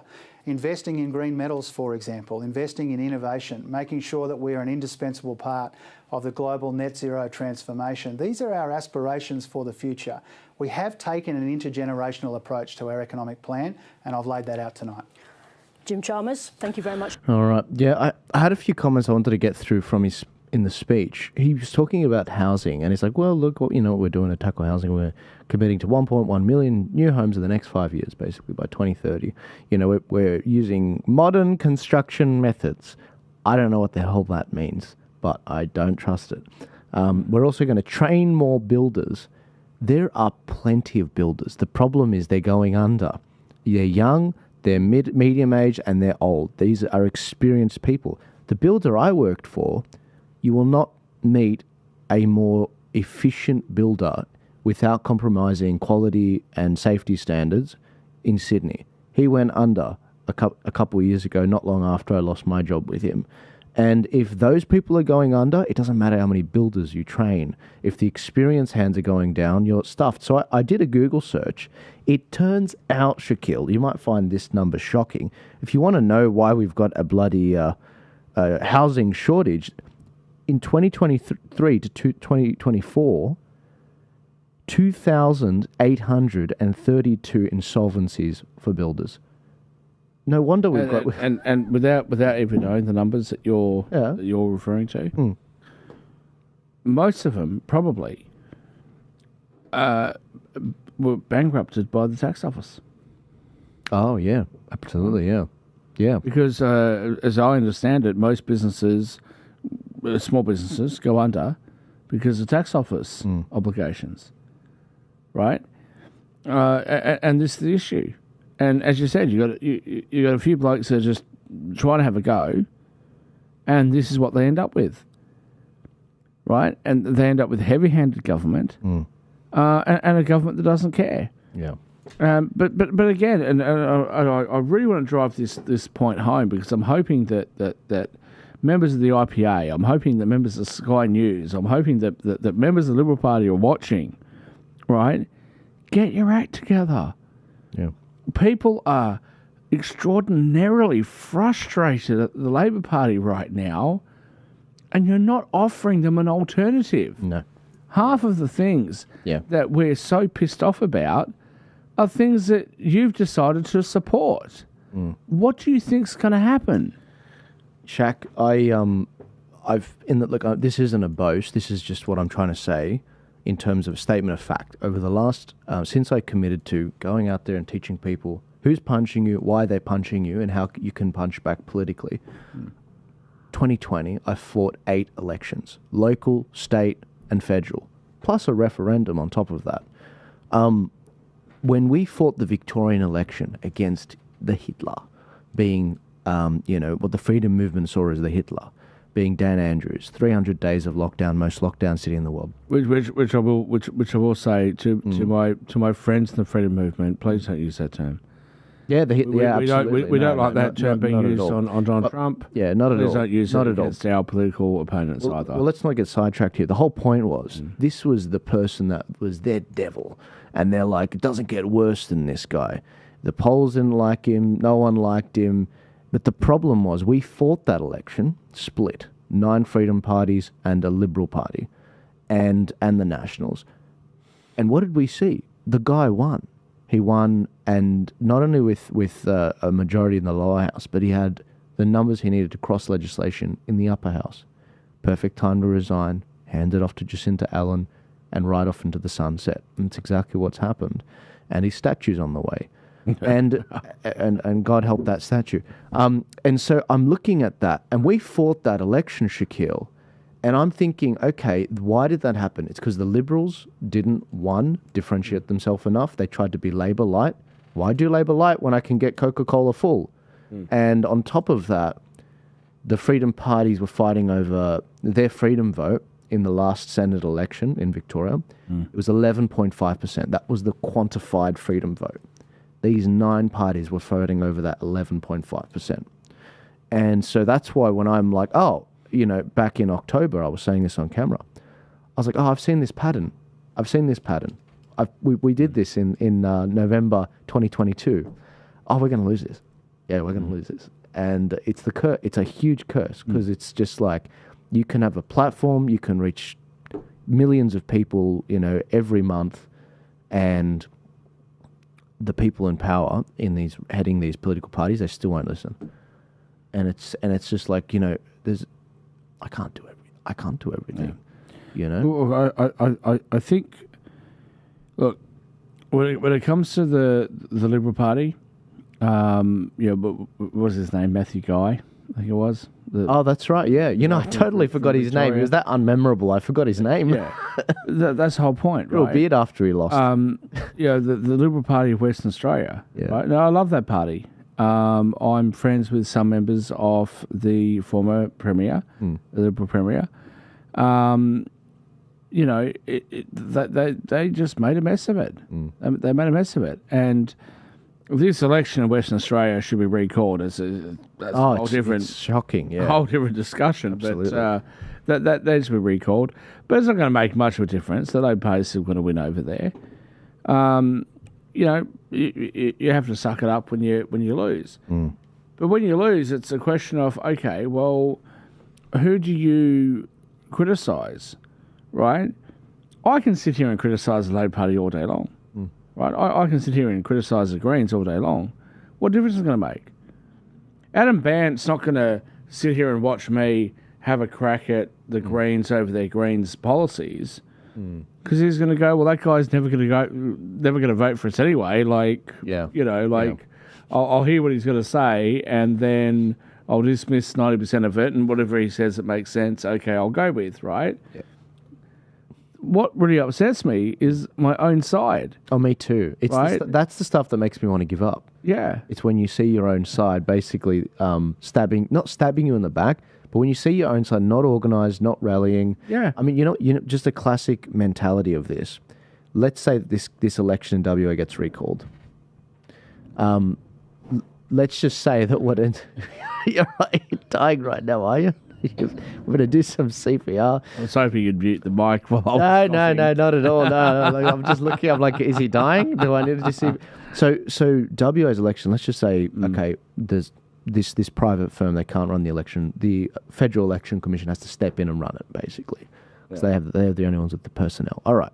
What do you think the Freedom parties do? They do one of two things. All right. They either are like, oh, beautiful, I knew it was rigged, let's run the exact same way again, because this time they'll actually count our votes. They'll all still get pretty much the same result. Or they do something completely out of the box, and they take those votes that happened in the last election, the one that was supposedly rigged, and they reorder one ticket, and they'd run it again as a singular ticket. I guarantee you'd get more votes. But they will not do that. And it's not because of the voters, it's not because of the lower house candidates, it's because of the upper echelon of these freedom parties. That's the problem. Well, it's because of political gamemanship. Yeah. Right. That's what it's all about. Everyone wants to win that Senate spot, As I've said before, I've never voted Labor. And again, I will say, that doesn't mean I never would. That doesn't mean I never will vote for Labor Party. If I happen to be of age when Bob Hawke was running, I think I probably would have voted for him. Yeah. For everything I know about history, right? Paul Keating, again, I may well have voted for the guy. Yeah. Right? Maybe I wouldn't if I don't know. I wasn't old enough. Yeah. But what we're seeing is a Liberal national coalition that's letting us down. Yeah. Now, I've never voted for the Nationals, not because I don't like them, because I've never lived in the area where they've actually been competing. But, if the Liberals are going to let us down, hey, Nationals, can you step up? Yeah. Can you step up? Because I know a lot of farmers, especially in Western Australia, right? Like, I know a lot of people living in rural Australia that are really pissed off. And, like, hey, Nats, can you step up your game a little bit? Yeah. 100%. And if you don't, you end up with all of these fragmented, so-called freedom parties, right? And you got, 12 of them, I think there is at the moment when we were looking the other day. 9, yeah. 9? Yeah, freedom to fail. Right? And what do? And they're disorganised. And it's difficult to organise them all into one group. The other issue is that people will vote for one of those parties, but their preferences flow to parties that they may not agree with. That's right. And, it's a significant issue. Problem. Yeah. Look, I have a solution on that. I actually mentioned it on my last podcast with the Libertarian, but I haven't put the clip out so people can't see that clip. But I've thought a lot about this and how to meander through these. Because the freedom movement I've described as, it's like herding cats that think they're lions. And herding cats is tough. If you've ever tried to take a photo of cats, it's impossible. But herding cats that think they're lions They've all got their own, like, no, I am certain I want to go and do this. They've all got their own agendas, and they sort of go everywhere. It's like the Tower of Babel when God struck the people of the Tower of Babel, and they all spoke different languages and went everywhere. So it feels like that sometimes. But can I just pick back up? Sorry, guys, I know I'm all over the place with regards to the commentary, but it's been a while since I've seen Shaquille, and I got sick, he got sick. I think you're still on some pretty heavy painkillers as well. Yes. So hence if you're wondering why his Yeah, so for the audience, I'm on drugs. That's brilliant. And I'm on some pretty heavy painkillers because of a recent surgery I had. So I do apologise if I am rambling slightly, but my rambles normally make sense. And I'm just gonna say this once again, with everything that you said. Again, it's our side that's letting us down. 100%. And it's our side that we need to criticise. Yeah. It's our side that... Look at the Teals, right? Yeah. Look, the blue ribbon, liberal areas that they took, right? They took it because of the Liberal Party and the National Party not being prepared to understand what people are really concerned about, right? And it's the same thing today. And, people, again, I know I get a lot of emails and messages or emails to Joel that he sends to me saying, why are you so unpatriotic and you're going to leave Australia and you've left Australia and etc. The answer is because I feel like I've got more freedom and liberty and I have a better life outside of here. And that breaks my heart because I want to be here. I want to be here in Australia. I want to share. I want to share my success with this country. I'm prepared to pay taxes, but you've got to make it fair and reasonable. And what you're doing, whether it be Labor or Liberal, I'm going to especially pick on Liberals for this. You sit there and you say that you support small businesses, but you push us overseas. You push people like me. Nobody. When I first left Australia, I was like 26, 27 when I first left. Okay. No 26 or 27-year-old Australian. I was born here. I was born in Western Australia. Nobody my age should ever leave this country because they think there's better opportunities overseas. That shouldn't happen. Now, there are some exceptions. If you're an actor or a singer or something, yeah, fair enough. But for someone like me, why would you not want me here? Most other countries that I go to roll out the red carpet and say, please come bring your expertise, bring your knowledge, we want you here. And you come back to Australia and you're hit with politicians and political rules and regulations that make it impossible to do anything here. It's ridiculous. And that's why people like myself leave. Yeah. And that's what Stephen Pettis was talking about when he was on. Yeah, we've got to get him back on ahead of this election. Yeah. And that's the thing, a lot of people from that episode we did, because that one did very well. It's like 1.5 million views for, what was it, episode 15 or something. You guys, from what I could read in the comments, people, especially the young men, there was a big uptick in the young men on the statistics on that, especially on Instagram and TikTok. Yeah.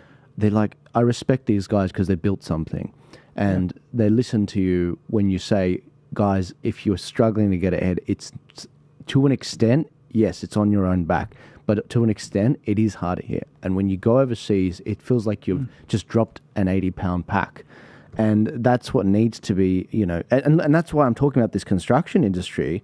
I've got to get some guys in that have just gone under and ask them the question, because guys, going back to it, where there is no shortage of builders, there are plenty of them. The idea that, almost 3,000 of builders went under in the span of like a year, 2023 to 2024, is nuts. 2,832 insolvencies. And what was the reason for that? Rising material costs. I saw this firsthand just in 2020. I saw it from pre-COVID. It was mid-2019. I worked in that material cost to mid-2020. I saw it in real time. I worked on something like 20 different tenders, some different projects ranging up to, tiny to quite decently sized medium. And when I look at these reasons they've given, there were COVID disruptions with supply chains because I don't know if you guys realize this, we don't make anything in Australia anymore. So all the electrical stuff, the light fittings, everything, a light fitting. Why would you? Sorry? Why would you? Make anything here. Why would you make anything here? Yeah, but this is the problem. The fact that we didn't make anything during COVID, especially with a lot of these electricals, it then meant there was a shortage because China didn't send it out. So with something like a light fitting going from $20 to $55, times that by 1,000 light fittings in a very basic, place, the costs blow out. And the problem is a lot of these things change so rapidly. So many of these builders went under.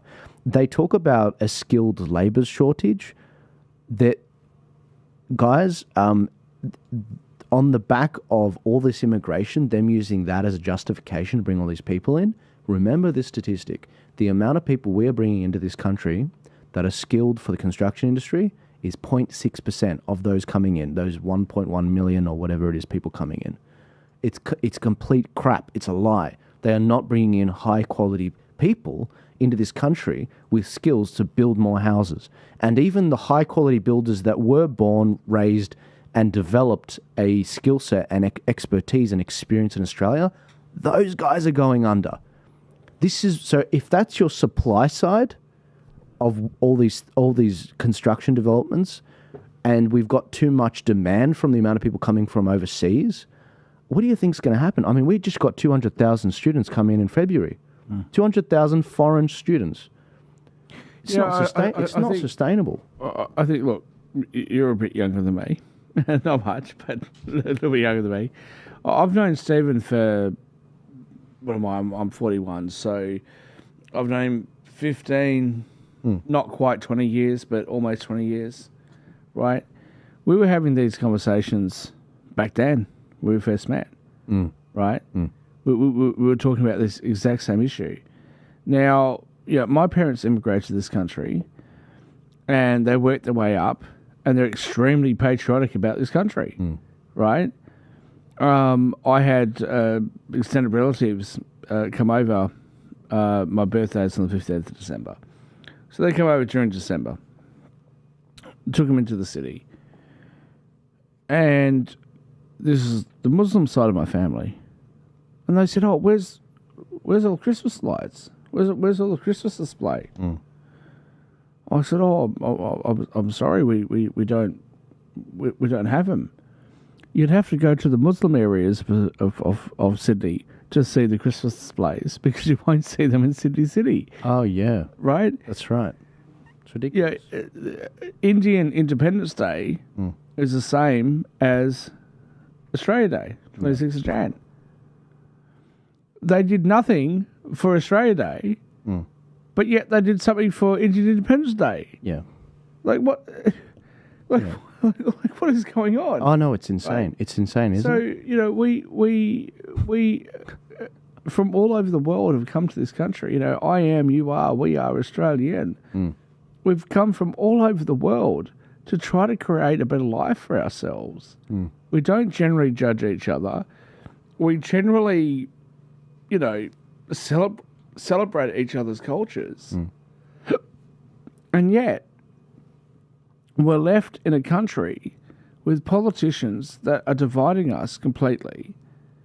We're left with a country where the Children's Hospital doesn't have enough money, where life support machines apparently are in a shortage at major hospitals in Australia, right? Where we have ramping going on with ambulances not being able to get people into emergency rooms. We have not enough nurses, not enough doctors. Teachers that are being told that, don't teach about maths and English and science. Let's teach about gender and sexuality to 8-year-olds. Yeah, right. This is what we're left with, and the vast majority of Australians who are on the right, who are on the left, who are moderate, across the political spectrum, are fed up with it. Yeah. And what we're left with is a political apparatus that's left us all behind. Bunch of clowns is what Absolutely. it is. Absolute bunch of clowns. And that's the problem we're trying to address here. And what they're going to end up with is more and more people who will unfortunately listen to people like myself, listen to people like Stephen Pettis, or Travis and Aaron from Edge Radio in Australia, who say, "Oh, to hell with this, let's go overseas." Yeah, literally. Let's go live somewhere else. Right? I'm sick and tired of this. We'll earn the money here, but we'll go overseas. A report just came out, I think it was on news.com.au. If you're going to sell a house, you have to get a clearance from the tax office. Now, apparently this has been out since 2016, but they've slightly increased the rate from 12.5% to 15%. If you want to sell your house, you need to get a clearance from the government that says that you're a resident of Australia.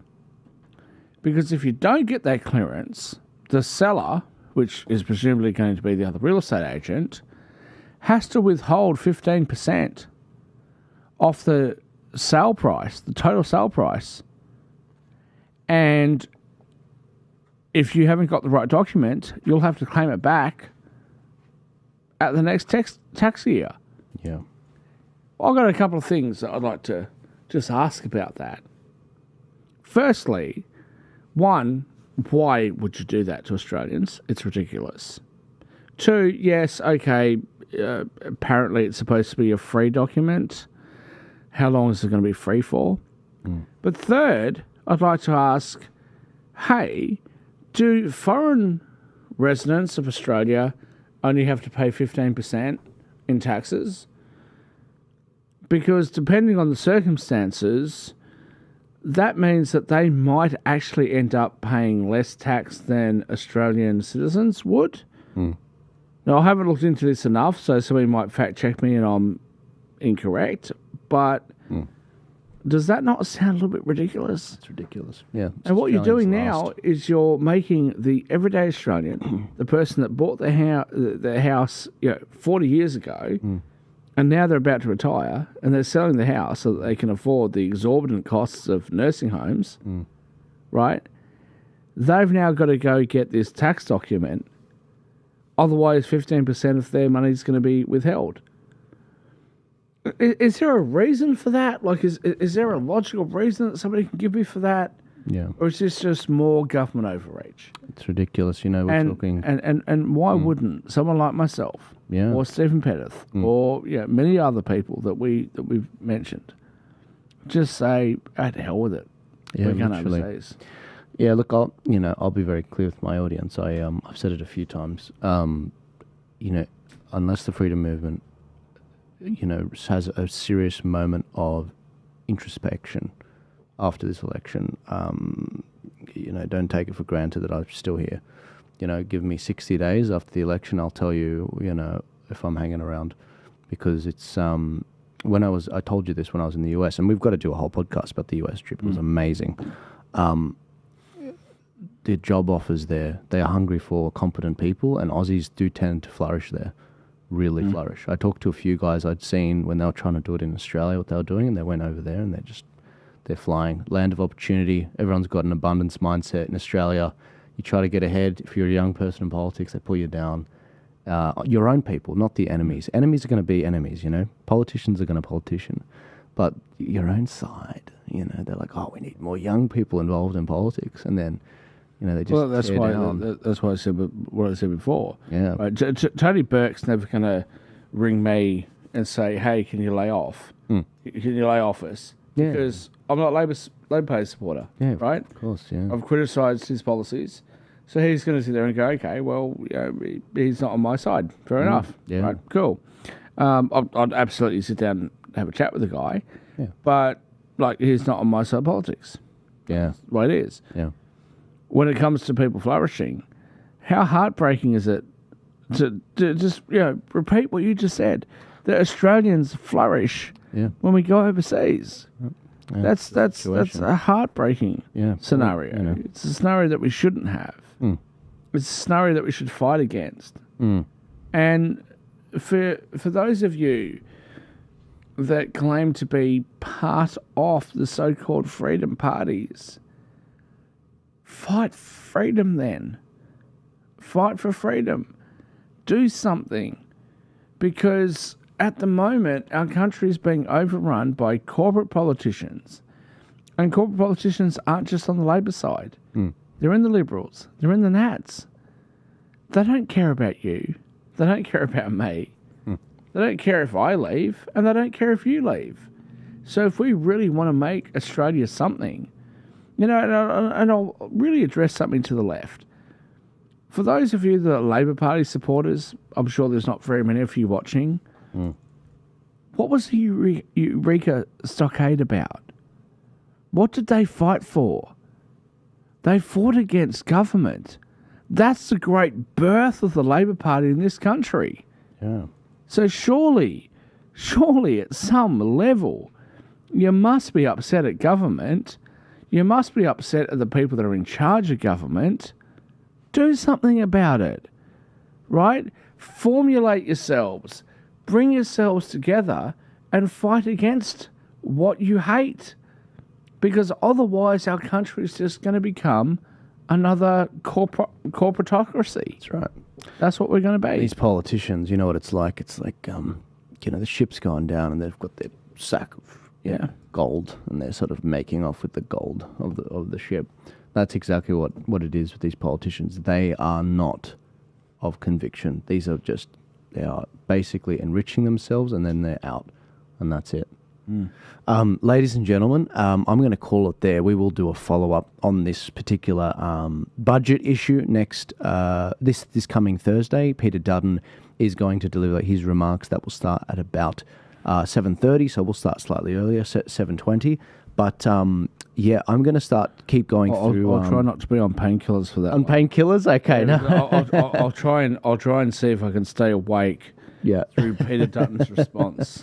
Yeah. Because if not, can you just maybe put a few pillows there? Yeah, sure. Mattress. I will. So I can fall asleep while I'm like half listening to Peter Dutton's response. Yeah. My goodness. No, literally. I'm a bit worried about the whole even Peter Dutton had they were all on their phones, you might notice, during the speeches with Albo. It wasn't even like they were like looking at him. But no, I will be streaming that this Thursday, and we've got, believe it or not, between now and then we have 2 podcasts, actually 3 podcasts, which is insane. We've got David Flint tomorrow, Dr. Joanna Howe tomorrow, and on Thursday we've got the Senate candidate for New South Wales for One Nation coming in, and then we've got the stream that night. So look, guys, we're doing that's 6 streams this week. It's nuts. So if you could support us at Buy Me a Coffee, $4 a month.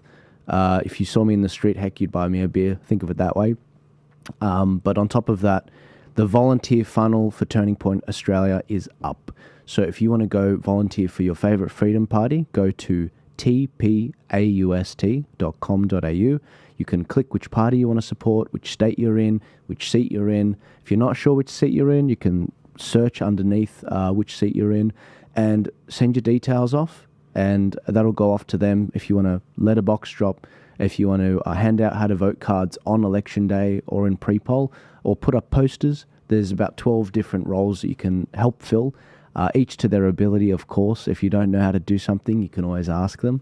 But I'm not retaining that data. That's literally just a rugby ball approach. You pass the data, and then I pass it off to the people you want it to go to. So Gerard Rennick's party, there's 8 different parties. There's obviously One Nation, Trumpeter Patriots, Libertarians. I won't name them all. But the point is, we've got to get mobilised. We've got to stem the bleeding. This is going to be a rough election, and we need to make sure Albo has less power rather than more by targeting lower house seats and targeting the Senate. But Shaquille, thank you so much for coming on. God bless you. And I'm looking forward to doing Thursday again with you. You're totally breaking my heart, because your prediction from last year that there would be a Labor minority seems to come true. Even Sky News is now. Oh yeah, they came around. They came around. I was looking at Peter Credlin, and Peter, I do respect her opinion on these things. I was watching a segment on the way here, and she was like, "Yeah, no, it's going to be." Labor minority. It just breaks my heart. And you know what? It's not because I'm a fan of Peter Dutton. It's just that I just dislike Albo so much. even tonight, looking at him in the background, he just looks so miserable. Yeah. Maybe he should Botox his cheeks or something. He just looks so unhappy. No, you know what it was? Because this is the thing. These are real conversations they have. They're like, all right, this is the box. Who are we going to sit behind him? All right, Albo, you're going to need to be staunch face because we want to outdo Dutton in terms of people take you seriously rather than you have bungles and you can't remember the cash rate. We're going to have the Minister for Immigration because he needs a bit of help because the polling in his seats indicating he may lose his seat. Minister for Immigration, Tony Burke. Then we're going to have 3 white women sitting behind them because our votes are struggling with women. Both major parties are right now, actually, and especially suburban women. It's gone to the Greens and the Teals. And then we'll have a woman of colour back there as well, Aboriginal woman. That's the frame. Well, she never smiled. Did you notice? I did. No, I did. The entire thing. Yeah. She never once smiled.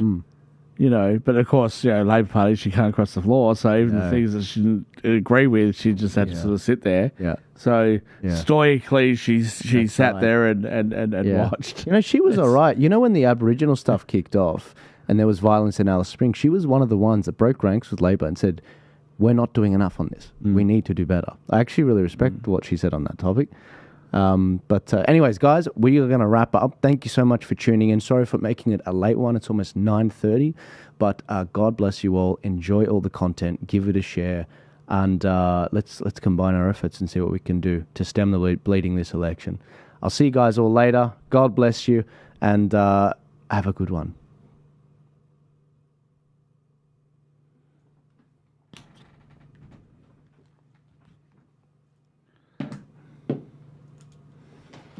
Look at those last